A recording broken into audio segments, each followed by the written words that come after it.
Thank you very much, Presiding Officer. And I stand as somebody who has both been a youth football player and also a youth football coach, having coached the under-13s team at Dice Boys Club back in the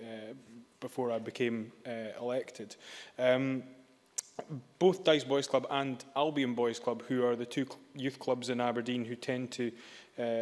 compete for honours alongside Lewis United Youth, are based in my constituency. And Lewis United Youth are an interesting club because they are actually established as a result of players being released from the Aberdeen FC under-12 development squad, and have since grown to become a much larger club with teams at all age groups. But Dice was the club that I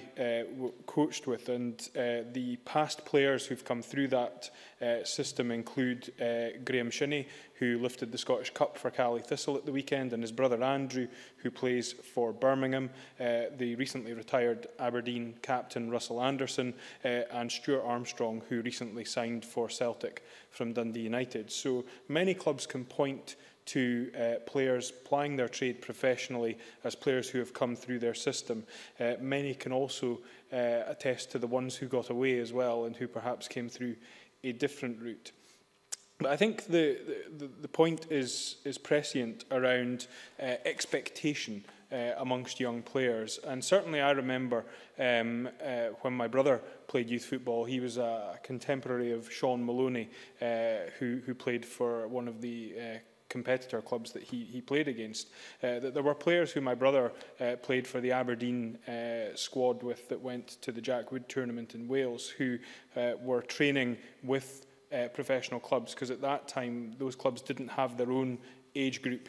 specific teams per se. They would take players who were attached with other clubs to train with them, and would then decide who they would sign up onto forms at a later stage. But now clubs have development squads at all age groups, consisting of a large number of boys. And I think Chick Brodie makes the point that for many of these youngsters, they perhaps don't realise at the point at which they sign for the clubs just how few people can make it in the game, and I think perhaps we need to do more to ensure that that realisation and those expectation levels are managed both for the players themselves and also for their parents. I think there's a question about how we develop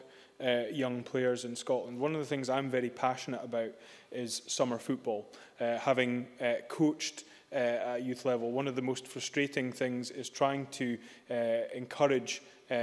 passing football, trying to encourage the skills that you teach in the gym hall or the training area, and